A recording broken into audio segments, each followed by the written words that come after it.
Hey, there's people live. Last time we started it right on time, all of a sudden everything went haywire. So I was kind of waiting for everything to just go, wow! So, hello. Welcome, and thank you to everybody tuning in. I know we're going to give everyone a few minutes to join and check in.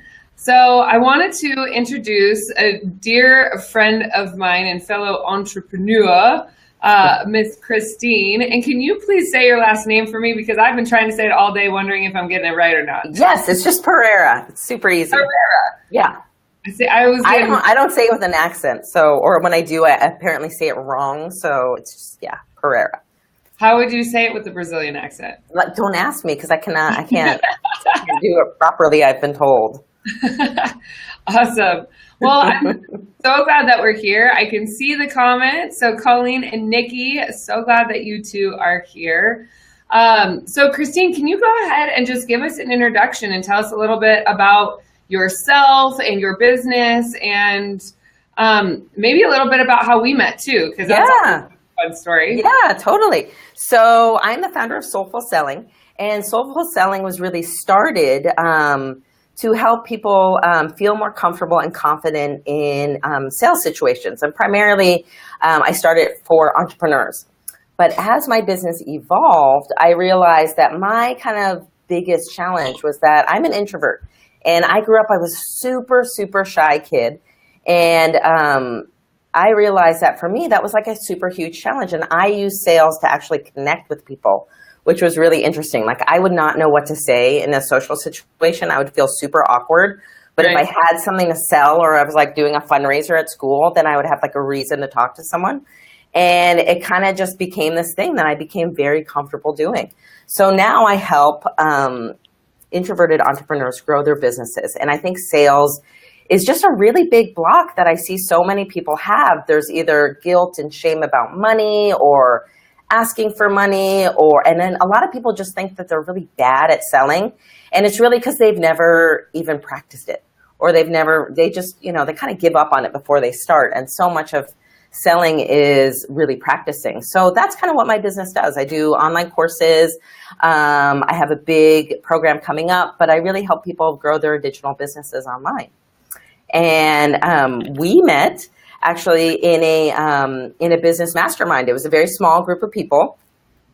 And when we met, we were like, hey, I know you. Like, you totally reminded me of my best friend from 8th grade. And I was like, and I almost kept calling you her name, which was really funny. But I didn't know that. Yeah. And and it was great. And I think we both learned a lot that year, and it was really interesting, because I think we were both at the same stage in our business where we were like kind of in the early parts, and we're growing, and we were learning everything about what it means to do business online and how that works, and like what you need to know. So it was fun. It definitely was. It was a lot of fun. So what we met in Boulder, had some fun, stayed at a sweet Airbnb in Sedona. Mm-hmm. I think that's a fun thing about being an entrepreneur, is being able to travel and go to all these different places while doing business. For me, I had always heard so much about Sedona and the vortex that's there, and the energy. And I know that I had a really potent and powerful experience there, even sleeping at night. The beings or the spirits that were around, I felt like it was so potent, but so supportive. Like, there was no fear. There was no kind of weird heebie-jeebies, because that happens sometimes. I actually had sleep paralysis last night, which I'm not excited about. I'm going to do some more cleansing. We can talk about that in a minute. But those adventures, it's so much fun. And I feel like those are the best places and the best times to get to know people, which I know for both of us, we have aspirations of hosting and doing retreats. Which is so exciting, because I feel like the relationship that I have with you that has started from those retreats is part of the reason I get so excited about it, because you never know who you're going to meet ever. And you never know, even like wherever it is that you go, and being able to experience that it's so much fun and so inspiring for me. I love people. I know. Yeah. And I think that is one of the great things about groups. And that's why, I'm so excited about it, because you just meet people who are like your soul family, right? And it's like, these are people that you're meant to meet and meant to have connections with. So I love it when that happens. And you're like, oh yeah, like we're totally like, I know you. Yep. The kismet. Yes. So that's the word I like to use, the kismet. Yeah. So I know, one of the things that we were talking about before jumping on here was also how interesting it is that your business and what it is that you do is so interesting, because it's about bringing intuition or intuitive awareness into places where intuition isn't usually allowed, or it isn't usually promoted, especially in like the corporate world and corporate. Yeah. And so I admire that so much. And I love that what it is that you're doing and what it is that I'm doing overlaps, because for me, it's the opposite. It's bringing the business aspect into the psychic or the healing or the intuitive world, because it's like they don't really pair up. And so I love that about our connection, as far as like we're building the bridge from the opposite ends. Yes, I know. It's so cool. And I was thinking about this, and I was thinking, I really believe in like kind of following your gut feeling or following your intuition about things. And I just remember that once you work in like a big company, like in a corporate environment, you're really like expected to have proof or like evidence of everything, right? So even if you have a gut feeling, it's like you almost discount it, because you're like, well, I have to prove this, and I have to have like a PowerPoint that shows research on it, and I have to show, present this to marketing. And I was thinking like I almost had to deprogram myself after I left there, because I had actually learned to like disregard my gut feeling by working in those places. Because I worked at like really big companies and I understand like why they do that, but it's really interesting the way that and I don't think it's their fault. I think if I went back and worked there, I would realize, okay, I stay with my gut feeling and I find evidence to support that. But it's an interesting way of approaching business. And now I feel like I'm still in that process of deprogramming myself and actually listening to what I believe instead of what everybody else is doing or what everyone's saying is like, this is the way you're supposed to do it, right? Because even as entrepreneurs, we see that a lot too. Mm-hmm. So I'm curious what your experience has been, because I know we've gone through the same things and seen a lot of the same trainings, and a lot of people out there, even in like digital marketing, are like, this is the way you do it. This is the way you build your business. You have to follow the formula. Well, truth be told, for me, I'm a rebel through and through. So if you tell me how to do something, I always question it. Right. Yeah. I'm the same way. Yeah. Always question it. And I feel like that's why we clicked, because you're like, I know that I'm paying this guy, but I don't know. Leave. And if I'm going to learn something, I lovingly laugh at myself and say that I learned it the hard way. But for me, as far as bringing like what it is that I know about my business and what it is that I'm learning about, creating an online business platform to be able to build a community and to be able to do stuff, I think there's a massive difference with what it is that I'm doing and internet or digital marketers. Because for me, it's about heart. It's not about numbers. And like you're saying, in the corporate world, it's the numbers, the spreadsheet, something. For me, it's about building a heart-centered or a heart-based connection with people through the internet, through the computer, which is so interesting, because there's so much controversy around it about like how social media is destroying our social lives, or how it is affecting our ability to connect with people. And what I think is so incredible and so unique about it is that I know that I'm helping people globally. I know that I'm having an influence on people because they're sending me messages. They're telling me, oh my God, thank you for doing this. This has been so inspiring. The message that you had the other day, like all of these things start to come up that show me that it's about the heart. It's about that piece. And so for me, I focus on what is it that's going to make an impact?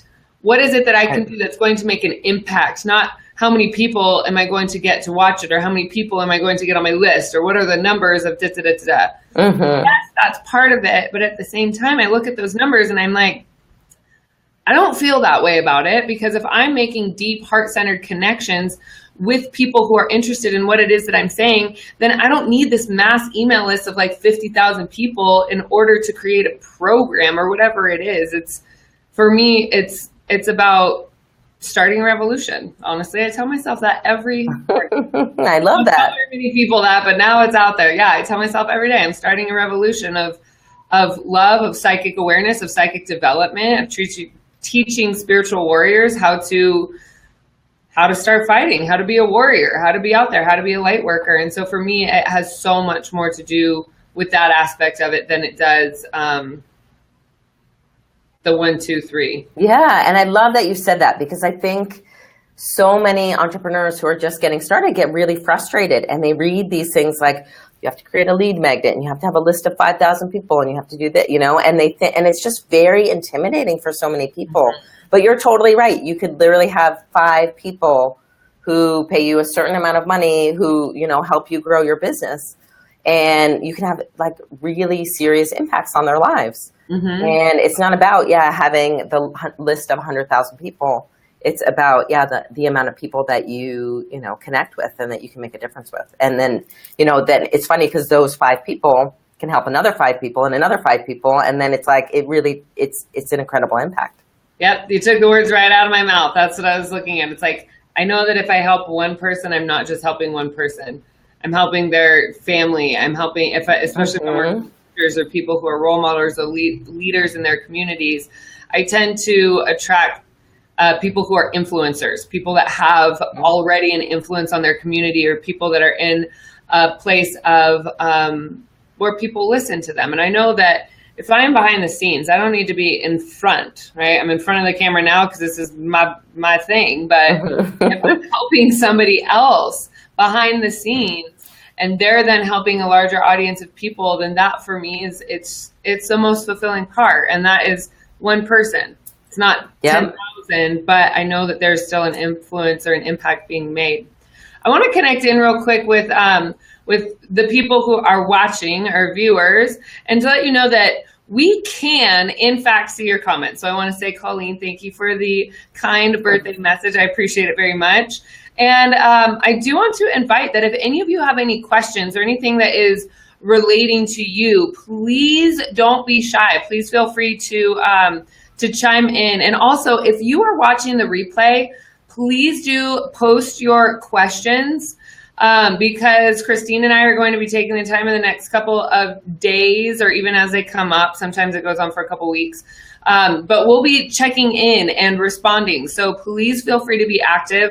If you like what we're saying, go ahead and share hearts. I always like to say that Facebook puts no limits on the amount of hearts that you can share. And why like when you can love? I just love the hearts. So I wanted to bring that up and into this space. But I wanted to kind of get into some interesting topics, because I know that some of the first conversations that we had about some of your own abilities and how your own abilities have started to come up, but you're like, I don't know if I'm psychic, but, and then you tell the story and I'm like, you're psychic. That's exactly what that means.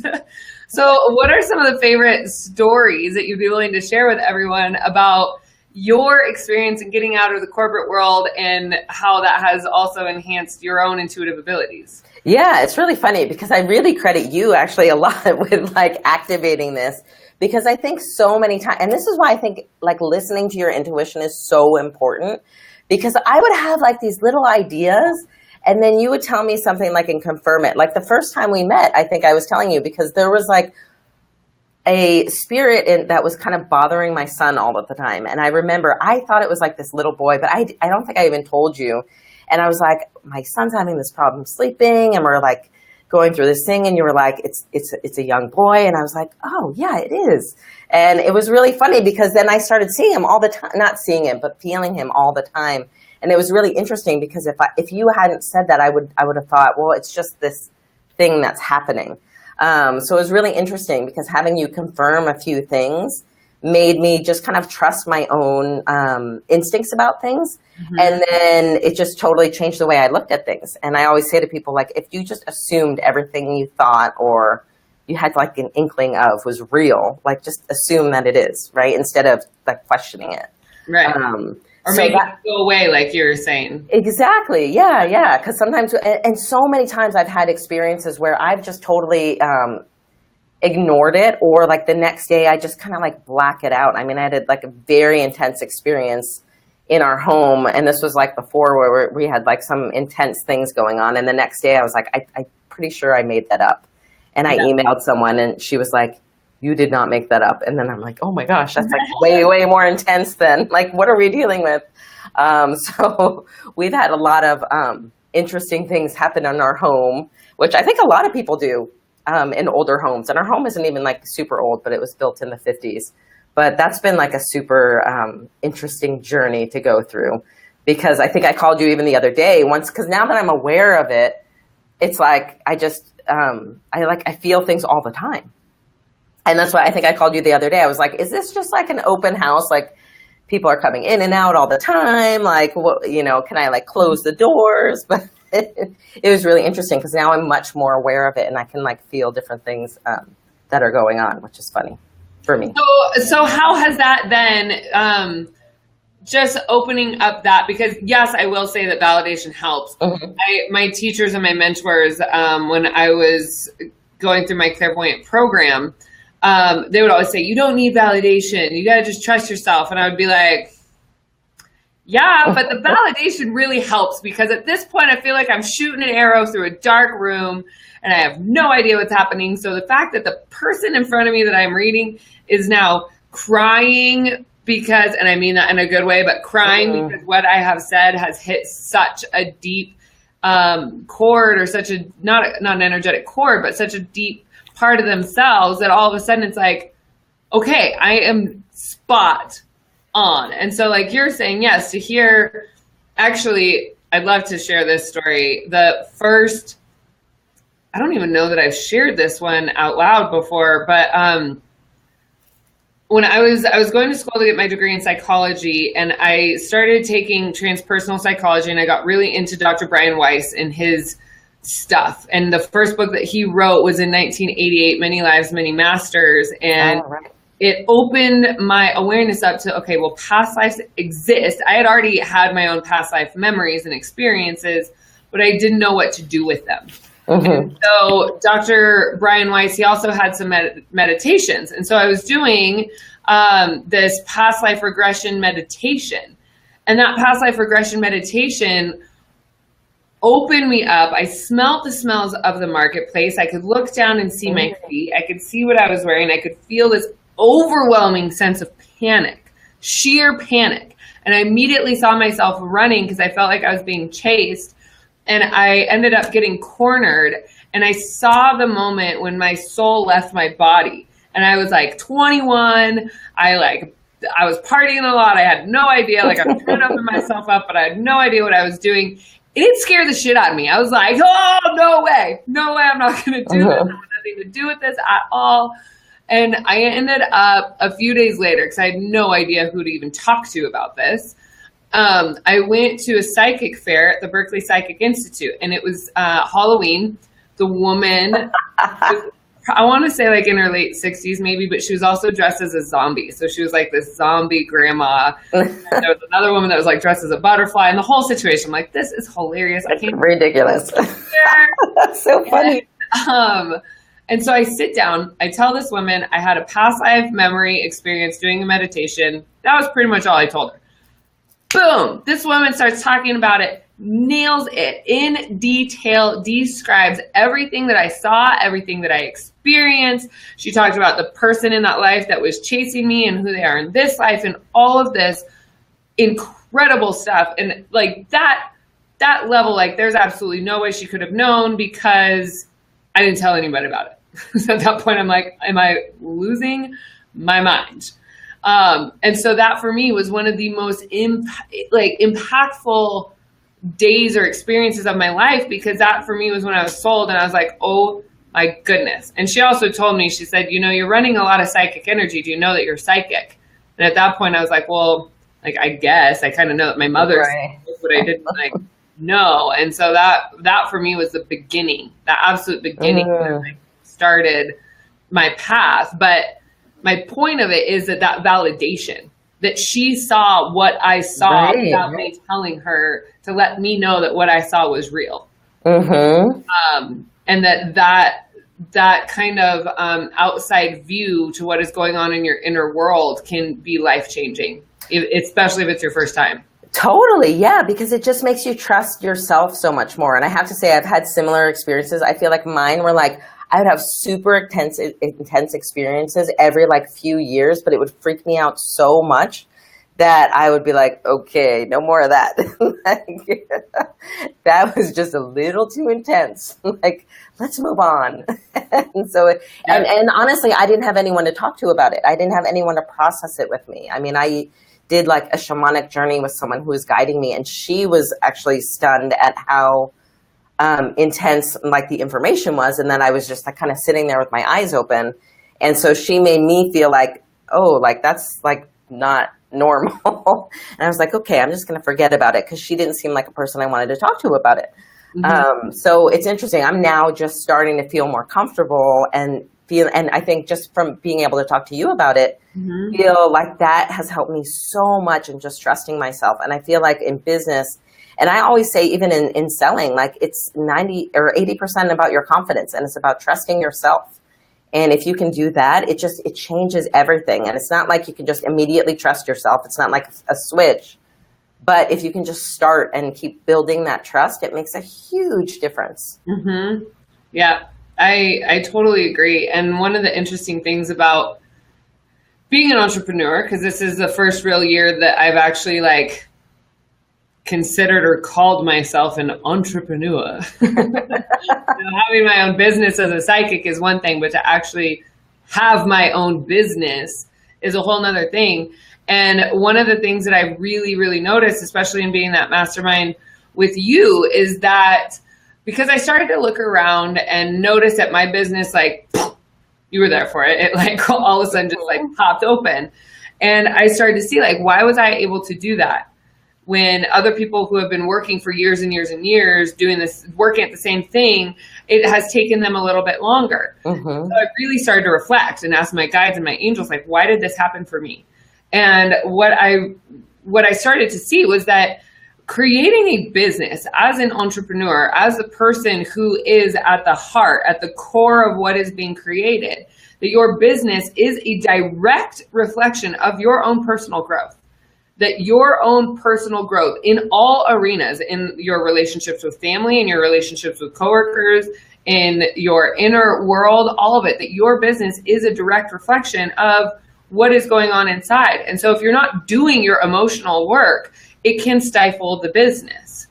And I also like, I know that that's true. It's like, that's true. And because there are people who have been really extraordinarily good at business, but also don't have all those other ducks in a row. So I've also started to look at that. Like, why does that happen? And I mean, there's still so much to look at with that. But at the same time, I do believe that it has to do with the power of belief, because those people also believe that they deserve it, and they believe that they can do it. And whether it's confidence or arrogance, it's like it can boost them into the next level. And if they believe it, then they, so cheesy, but what just came into my mind was, if they believe it, they can achieve it. That's so true, though. It's so true. Absolutely. Yeah. And that's why, but like, and I think the deserving part comes in a lot too, because I meet so many people who, like, there's just such a big, like if you go down like to the very, very, very core, I feel like it's a lot about self-love. And, you know, and it's funny, I think someone else said that in like one of your other interviews, but it's like, if you can't accept yourself and love yourself, then like this trust and all that stuff makes it even more difficult. And like, I just feel like if you were go to the center of it, if you could like, you know, figure that out and start moving towards self-love, that changes everything too. And it helps you, you know, get to know yourself and accept yourself and kind of progress from there. Yeah, absolutely. Absolutely. There's this, it's like an interesting balance of fake it till you make it, and like, trying to figure out those things, because if you've never done something before, then how do you know that it's going to work? Right. But at the same time, especially like you're saying, if you're going to be selling if what your goal is to sell something that you are offering, or specifically for me, with my Earth Angels or the people that are in my intuitive business blueprint, we look at, because selling a box of Girl Scout cookies is way different than selling yourself. Totally. Yes. I did not know that when I started this path. I did not know that. I did not know that. I didn't know that after working for 15 years in like corporate sales. I was like shocked because I left and I was like, oh, no problem. And I was like blown away. I was like, holy shit, this is so hard. It is so hard. So hard. I thought the same thing. I worked at a winery. I had great sales there. Yeah, you're like a natural salesperson.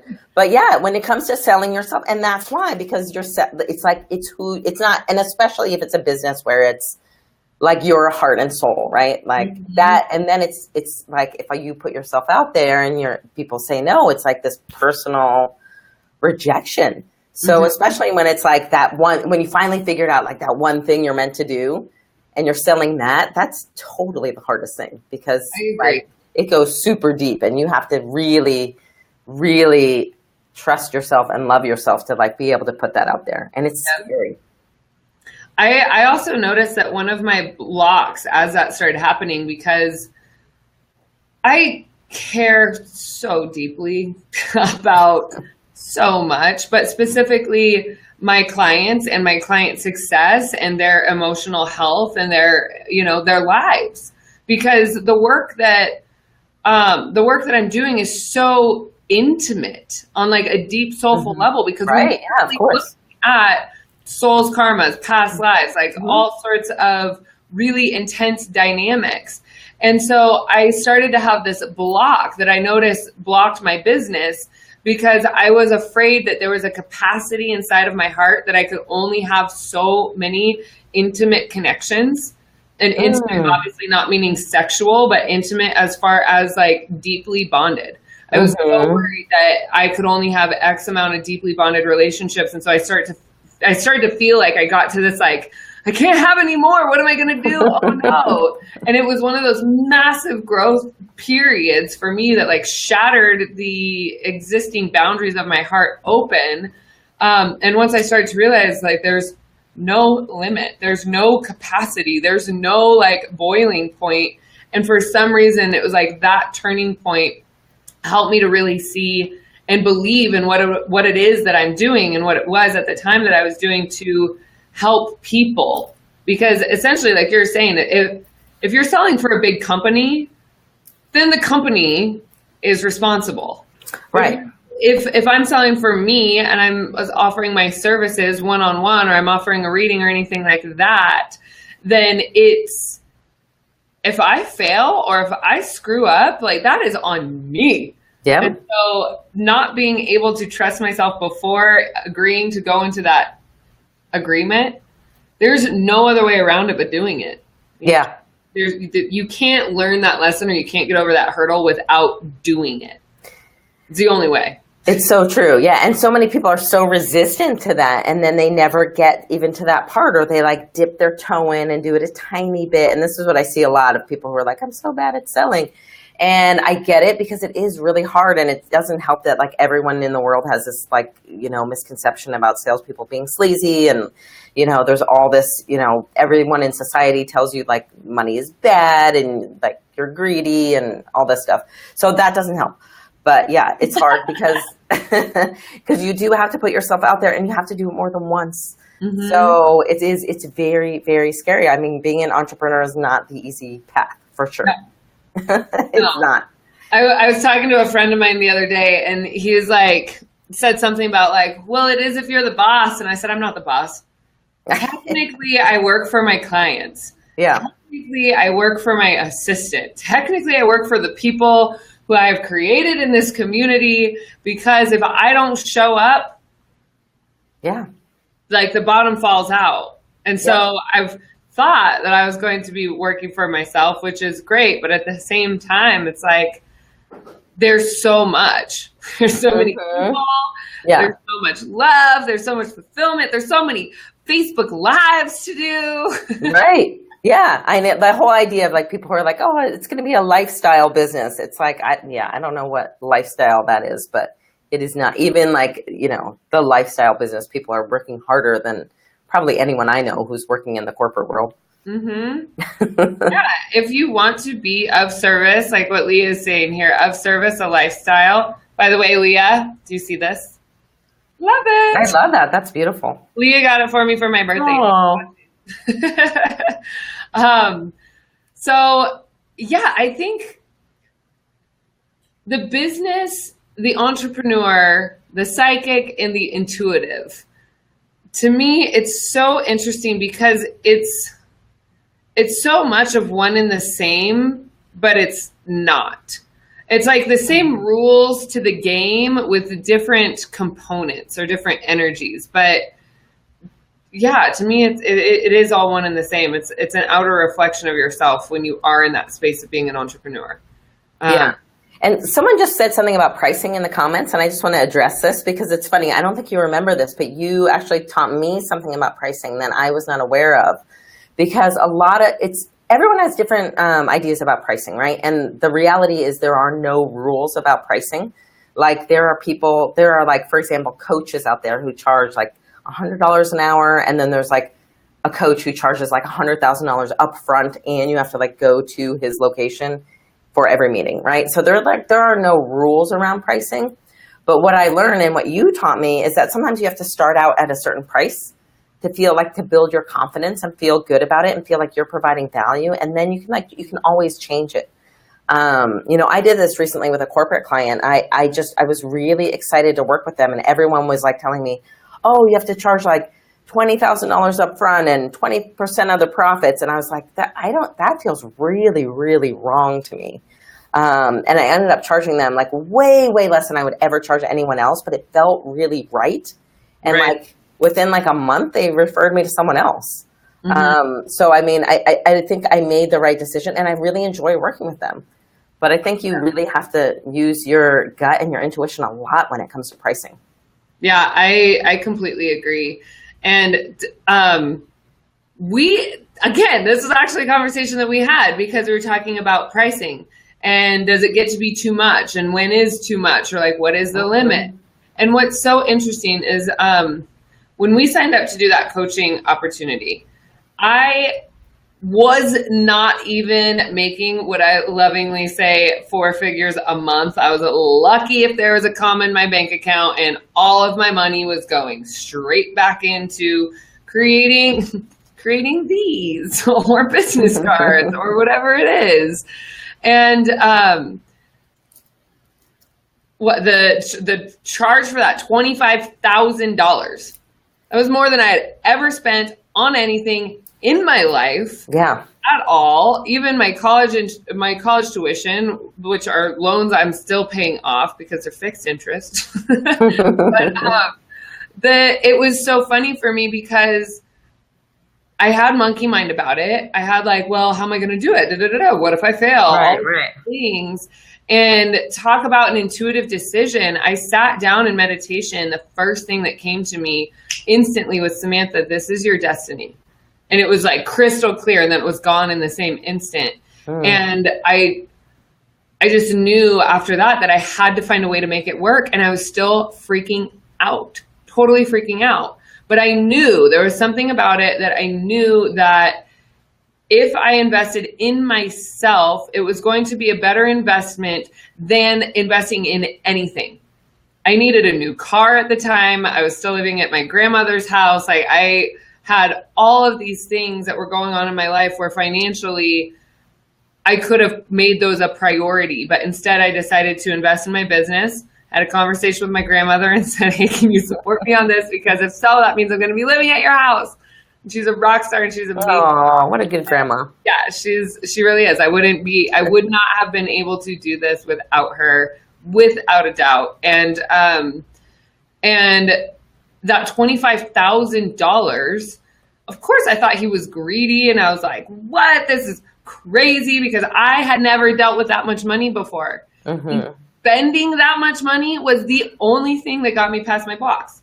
I was consistently broke for years and years before that, like easily just scrounging around with a couple $100s, no big deal, here, there. I just like, as long as I had a few $100s in my bank account, no problem. And to be able to bust out of that and then to work with money in a different way. My sister's a financial advisor. I called her after launching one of my first big programs. And I was like, oh my gosh, what do I do? I don't even know what to do with this. Like, all of a sudden I have a bunch of money and I am totally overwhelmed and freaked out. Like, do I have to pay the government first? Right.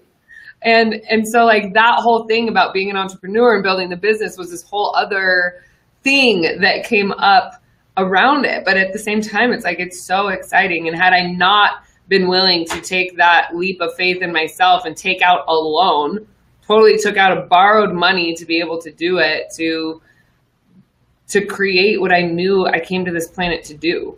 Mm-hmm. And so that trust and the intuition to be able to make that decision was huge. Yeah. Huge. Yeah. Especially because, and for me too, it was the same. It was just like, it was a very risky thing.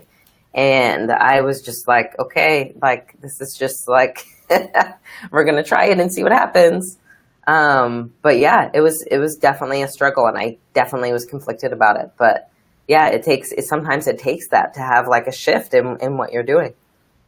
Yeah. I think also what I've noticed in working with people, and once they hear my rates, because yes, I do have high ticket offers, and yes, it does, I've worked my business to be at a point where my price point is at a certain level. And for some people, it makes them really uncomfortable. And even to just invest in a single session with me, I have people that want to do like a pre-interview and want to do this and this. And it's like, I have the information out there. You're ready when you're ready. And when you know that you are worth it, then you will be able to do it. And that's the shift, is that it's not even really about what is it that I can offer. But I noticed that once I shifted my rates, the transformation just started like boom, boom. My clients had skin in the game. The people that I was working with were dedicated. They were willing. I stopped having the same conversations. It was like the caliber of people who are ready to work in transformation, because not everybody could actually afford it. I've had people who have saved for months to be able to work with me, and I've had people who have been able to just pay the bill. And I notice a difference in what they get out of it. Oh, I'll bet. Yeah. Super interesting. Yeah. Sometimes I joke and say that, like, if you have $1 million and my rates are completely different, $5, my rates are completely different. But it's true. It's like an investment in yourself. Yeah. You take it like that group that we were part of. I don't think I ever missed a call unless there was something really important. Mm-hmm. Like, we had weekly calls, and I was like, I paid a lot of money for this. There's no way that was a commitment for me. Mm-hmm. And, I did a course recently that was like $500, and I had a decent commitment, but I think if it had been double the price, I would have had much more of a commitment. And I don't think I wouldn't raise my price because I want to make more money, but I do want people who are committed. And there is that, I always say there's this energetic exchange, like when you buy something, like your exchange, like that's part of the deal. So when you gift someone something, or you gift them a program, or you gift, like it's definitely different. Like I gifted a few people my program in the past, and I realized like I kind of did a disservice to them. I took away the ability for them to invest and like have that exchange. Mm-hmm. And so I actually hurt them, and I don't gift it anymore. Yep. Because I feel like I'm not, that's part of the program, is that you're investing in yourself. Right? Yep. Well, and I love that too, because you're in my Intuitive Connection Academy. Yes, and I pay for it. Yeah, not that long ago. And you're like, I want to be in it. And I was like, well, I love you and I'd love to offer it. And you're like, no, I will pay. And I said, yeah. Okay. And then everybody's paying. Yeah. Because you're totally right. Because people don't get the same thing out of it. And the Academy, it's $37 a month, which I really do still think is a total steal. It is, absolutely. For what it is that I'm offering in that. And to be able to offer it, though, it's like it's still a foot in the door. Like, and what's interesting with it is I can see who's taking responsibility for their healing, because at that price and at that rate and with the things that I'm teaching, people will be able to like really succeed and really start to open up their channels and really start to dial themselves in a psychic or intuitive way in their own emotional balance. And at the same time, I can see who's showing up, because obviously we do the lives and comments, and like I respond, and I'm very aware of who's there. And a lot of the people that are here today, right now, are also part of the Intuitive Connection Academy. And so like I see that's how it works. Yeah, showing up. And that to me, it's the dedication that matters. It's not even about the money. But it's interesting, because how do you teach that in your programs, in your classes? Like when people run into this? Yeah, that's interesting. I don't know if I covered that in this most recent one, but I more was thinking about it for myself, because I had, I think, like 30 people sign up for my class last time, and 15 would show up regularly, and it was always like the same thing. It was like the same core people were showing up again and again. What I actually realized for myself was that you're always selling. Right. And I don't say that in a bad way or like in a pushy way, but it's like you always have to remind them of the value, right? They signed up for Intuitive Connection Academy because they were like really excited to get a deeper connection. But I realized my job is always to be reminding them, right? Like, you signed up because you wanted to get better at this, right? It's like, and it's so funny because I heard someone talk about this, like they were saying, yeah, like some of these companies who are gym membership places, they want you to sign up and forget about it. But you're not like, most of the people you and I work with are not those kinds of people. No. Right? So our job is to constantly be reminding people of their value, but it is a give and take, right? They have to take responsibility too. It's funny because I started out, when I went to college, I started out at ASU, which is at Arizona State, which is a huge, huge school. It was like the worst possible school for me, because I just would just be partying the whole time. I ended up transferring to a really, really small college. And it was great for me because I remember the very first week of class, one of my professors actually called me, and he was like, I just wanted to make sure everything's okay, because you haven't been in class. And I was like, what do you mean? Like, I have to go to class? I never went to class at ASU. Like, I never showed up. But I wasn't upset that he called me. I actually felt like a personal connection. I felt like he cared. And then I showed up for class all the time. Yeah. And it's kind of like that. It's like we kind of have a responsibility, I feel like, to remind people of the value. And if they still ignore it, then they do. But I do feel like as someone who's offering that, you do have to be a person who's like kind of, they are gently reminding them like, hey, I am here for you. And like, you did sign up. Like, I'm holding space for you. And this is what you said you wanted. So I do think that's important. I'm giggling a little bit because I just read Nikki's comments down here. I'm going to pull it up here. But she says, haha, I was at work on Tuesday and I had you, and I got in trouble. So thank you, Nikki. I love that. And Laura, too, you said something down here. You had a breakthrough by our conversation. So yes, bingo, your internal value needed no longer to be proven. Wow, breakthrough. Yes, this is true. I actually, I had a major breakthrough when I heard somebody say that you're not charging what you're worth. You're charging the value of what it is that you're bringing into their life. So it has nothing to do with your internal value, your personal value, but you're charging what it is that you are bringing into their life. And for me, everything about that made sense when I paid $25,000 to work with a man that I had never met before. So strange. But really, because it was the first time for me that, like, there were times when I scraped together pennies out of my savings account and every account that I had to be able to pay him on time and not have that conversation. Me too. Yeah.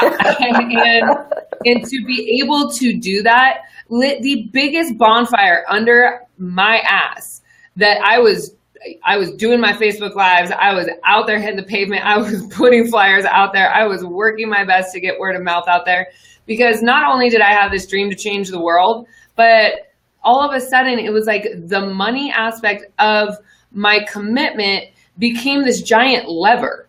And that's when I started to learn about money, that money isn't I don't even believe that money is real. And I say that, and some people are like I can't even handle it. Yeah. But yeah, it's our emotional attachment to the money.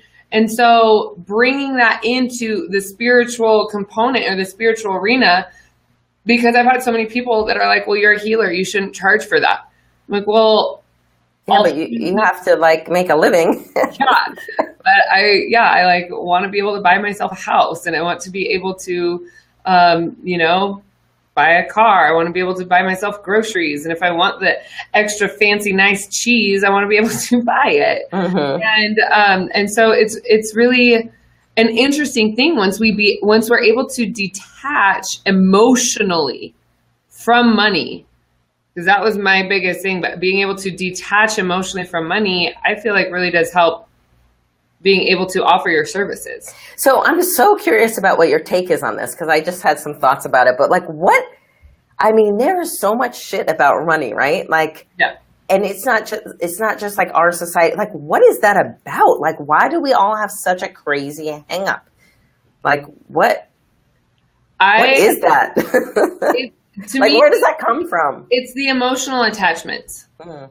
So for me in my life with my family, my family has had a family business together, and I'm not going to go into details, but what I will say is that family business and having money involved has legitimately screwed up so many things, like family Christmases or family dinners, where I would come into town when I was living in California, and I would drive over the hill. I'd come into Reno, and there was one Thanksgiving, I went to 6 different houses to see everybody that I wanted to see because I was in town visiting. And I really do believe that a lot of it had to do with money and the way that people were handling money and knowing about it in our family.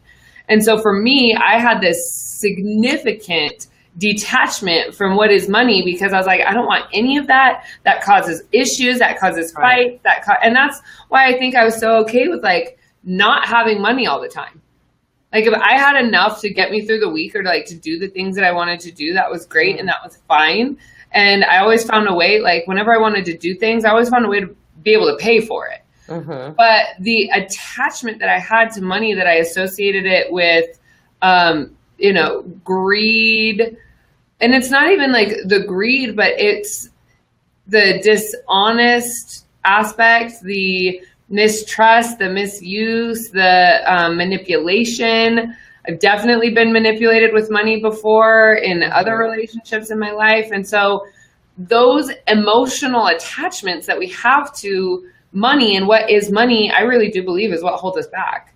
It's what gives us that judgment that when we see somebody driving a nice car, living in a nice house, we immediately have that judgment, that quick judgment that, oh, they must be greedy. Not, they worked their ass off. They worked really hard to live in the lifestyle that they wanted to be able to do. And so these judgments that we have are all our own projections. Yeah, totally.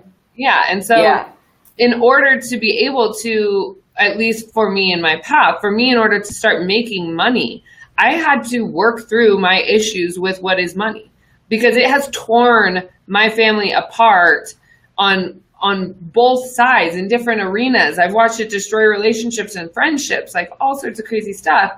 And so to be able to detach from that and be like, money isn't real.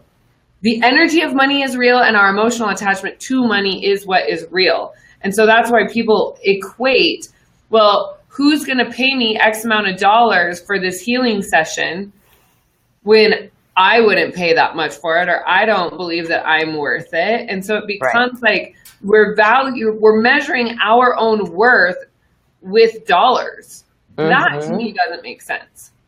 Yeah. Yeah. And I really feel like there is that in some ways money was actually is here because it's almost like a spiritual obstacle that we have to kind of tackle in order to kind of evolve. Everyone has some issue with money on some level. Yeah. Right. I wrote an article that's called Money is Not the Root of All Evil. It's on my website, SamanthaFe.com. And it is about how we look at money as the root of all evil. And when we start to be able to move past that and realize that money is not evil. what people do for money can be evil, but money is not evil. It is not evil to have $100,000 in your bank account. It's not evil to have $1,000 in your pocket at all times. That's not evil.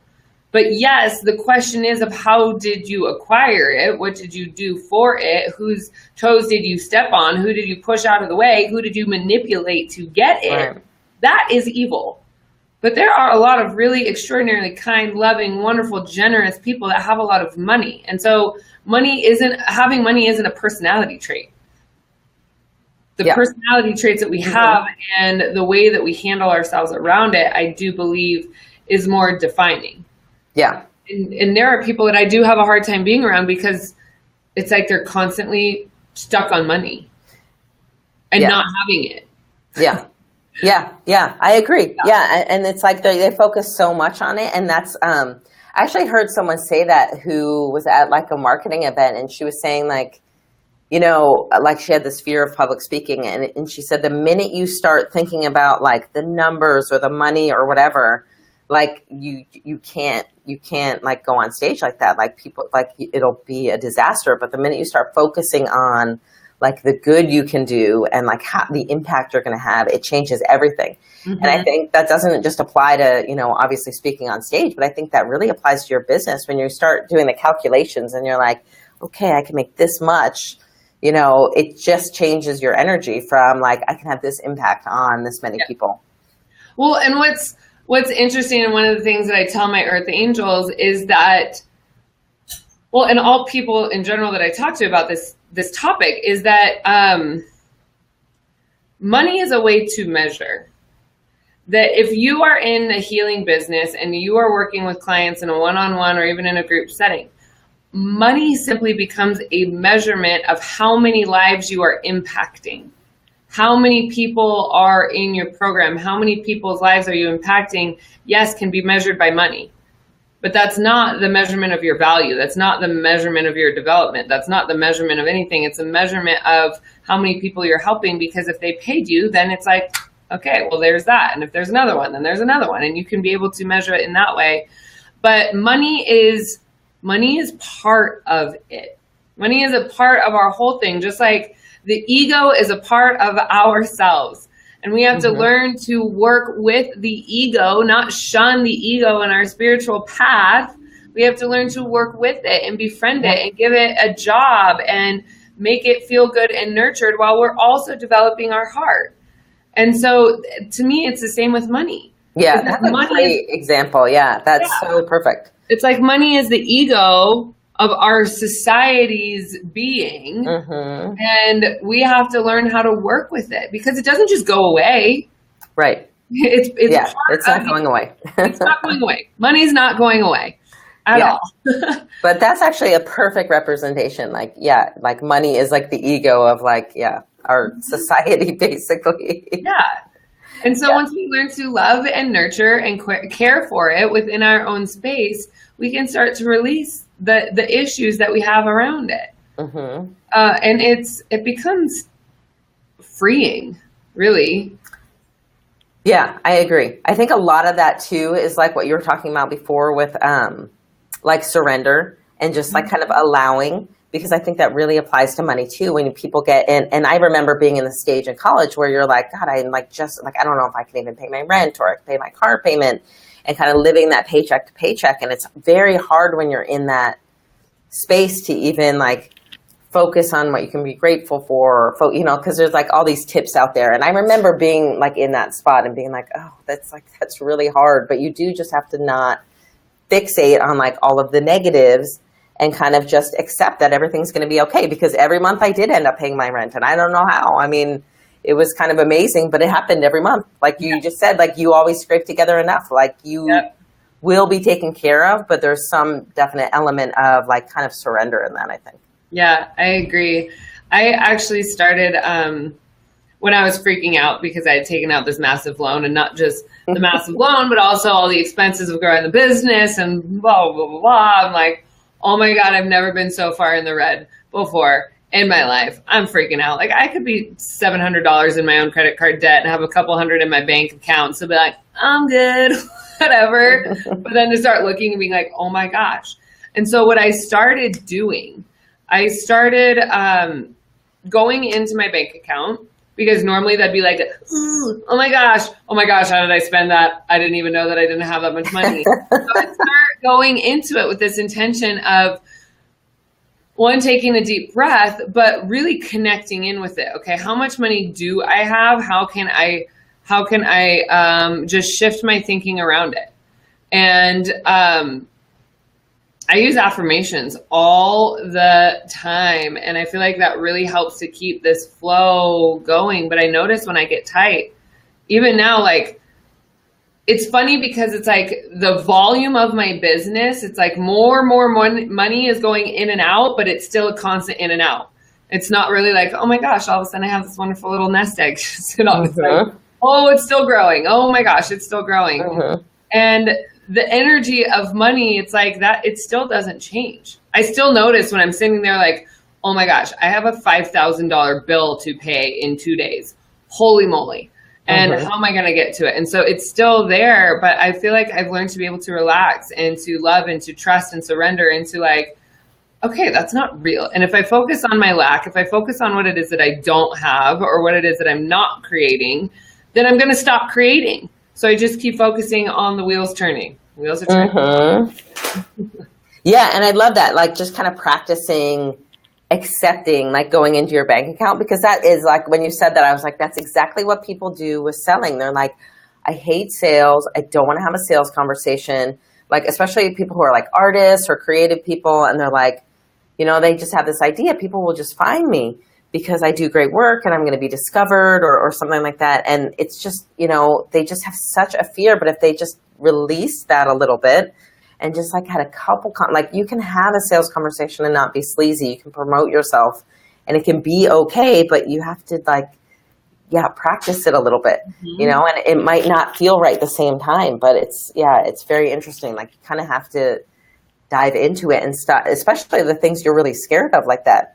I feel like when you have an aversion like that to something, you kind of have to like step into it a little bit. It's so empowering. Yeah. It's so empowering. The only, what's funny, and we have just a few minutes left here, so I'm going to leave my final thought and then you can as well. But what it all boils down to, and what I think is interesting or unique about the way that I teach psychic development, because the way that I was taught was like tools. You have this. And that's going to get you to where you need to be. But for me, that couldn't be further from the truth. The amount of deprogramming I had to do after getting out of a 1.5 years of a psychic training program was like, oh my gosh, like this is this teeny tiny little box. And so what I've learned, which is why I think the Intuitive Connection Academy is so different from what people might have thought it was going to be. It's definitely different than what I thought it was going to be, which is so exhilarating. But it's that the only way to grow is through action. You can sit there and meditate and work the energy and look at your emotions, and you can do all this. And yes, that is a part of it. But if you are not taking action, you're completely falling into lack. You're completely falling into, I can't do this, or it's not coming to me. Why haven't I been discovered yet? All of these things. If you're not putting yourself out there, then it's not going to come back to you. So the action is the best way and the only way I know how to move through blocks. Yeah, I totally agree. And it's funny because I deal with a lot of people who are introverts who are scared to take like a big step. So I always say, just take a baby step. Yep. Because 10 baby steps can be equivalent of one huge step, but you have to take some tiny step. Like when I first started my business, I was like scared to even like tell people I used to work with because I felt like self-conscious, like they're going to think like, well, who is she to be doing this? And it was just like posting one thing on my Facebook page, you know, like that was like the first thing I did. And then I would like email one other person, right? But it can be tiny baby steps. But you have to do something. You're right. It's like if you just kind of sit there, then nothing's going to happen and nothing's going to change. Yep. I totally agree. I've got one more thing because you brought it up and it really cracks me up. But when I first started this work, and I hadn't really started working with clients on my own yet, but I had a friend that said, "Oh my gosh, it's so good to see you. I hadn't seen him since high school." It had literally been like 6 or 7 years. And he said, "What are you doing now?" And I had my best friend at the time standing next to me. She's still my best friend, but then she was standing next to me. And she heard me respond, "I'm a psychic?" Like Ron Burgundy? And afterwards she said, "Don't ever answer that question like that." But I was so insecure, and I was so like questioning why I was doing what I was doing, and like had no idea, were people going to accept me? I still was in that like worried about, whether people are going to like me or not, and all of that wonderful, fun adolescent stuff that we go through, and some of us it lingers through life. But there's just so much beauty. And if we're not taking action, and if we're not taking action that's going to bring us into the goals of our life, of fulfilling our dreams, especially in what it is that you do with soulful selling, then it can be so pivotal, and it can be so monumental when it's done right. And more often than not, we're the ones that are in our own way. Oh, totally. Yeah. So before we close out, I wanted to give you an opportunity to talk about or share any of the programs or anything that you have upcoming. If anybody wanted to connect in or work with you, how would they get a hold of you? Yeah, so you can go to soulfulselling.com, and I do have an exciting program coming up that's starting in September, and it's called the Intuitive Entrepreneur. So what I've learned is that selling is definitely like the foundation, I think, of building your business. But there's a lot, like we were saying, we were in this business mastermind together. And like what I feel like my biggest value of that $25,000 was just that I need to listen to my own intuition. That's what and I think that was totally worth the money. I learned a ton of other things, but for me, that was the biggest takeaway, is that I learned all of these things, but I wasn't filtering all of them into my intuition until the end.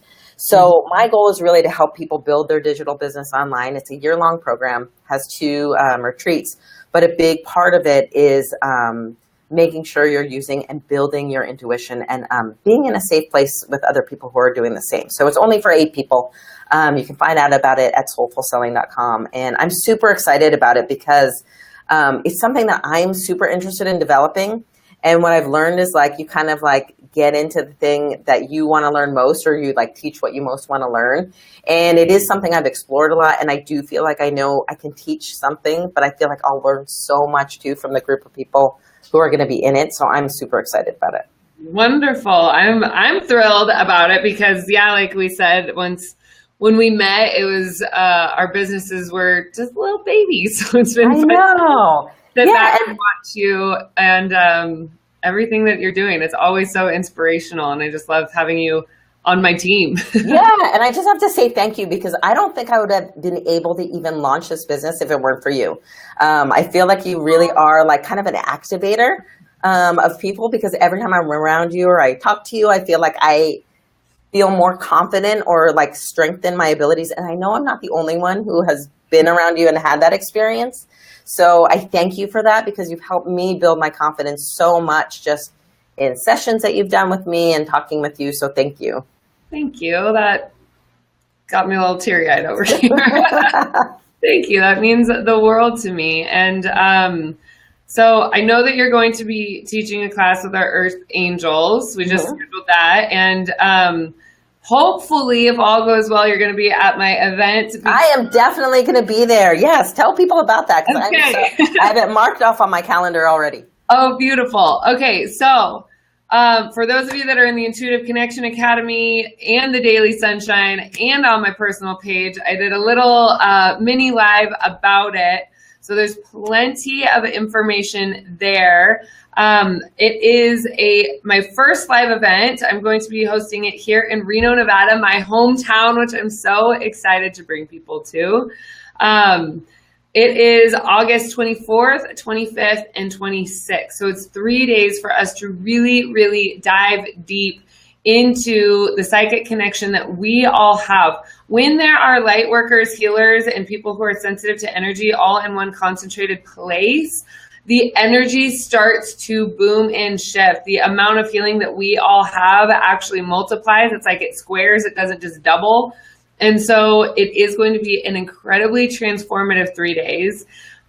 Tickets are on sale right now. The link was just posted. It's $297 to come, early bird. So you're saving money. It is I think it's an extremely good deal based on what my individual rates are, what working with me personally is. The beautiful thing about it is that I'm also going to be introducing my psychic development program. So yes, we're going to have those 3 days. If you come just for those 3 days, you are more than welcome to soak it up. And there's going to be an opportunity to be working with me in a group for the next 4 months. So I'm so thrilled.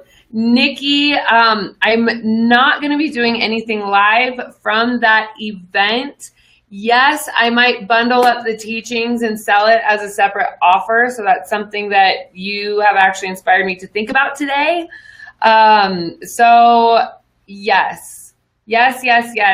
Everybody come. I would love to see you there. Christine's going to be there. I'm so excited. I've talked to Shauna about it, so hopefully Shauna's going to be there. I'm just rallying the troops. I'm going to get everybody, and we're going to have a big fat party. So come. Yes, please. Christine, thank you so much. It's always so much fun to hang out with you, and every time I see you on camera, I really just wish we were together. Oh, I know. I have to come visit you. Walking down the streets of San Diego, wondering where we're going to get pregnant. That was so funny. Yes. All right. Well, I love you all so much. Check out Christine. Christine, please feel free to post your links and everything in the comments. Oh, okay. Thank you. Yeah, and double back with everybody. So if you do have your own business, if you are looking for help as an entrepreneur to learn how to sell yourself, because it is key, definitely talk with Christine. She's one that has also helped me to get out of my own fear. So check in. And with that being said, remember, we are in this together and nobody's getting out of here alive. So let's do it. Let's fulfill our dreams. Let's fulfill our destiny. And have so much fun while we're doing it. All right. See you in Reno, August 24th, 25th, and 26th. All right, ciao. Bye.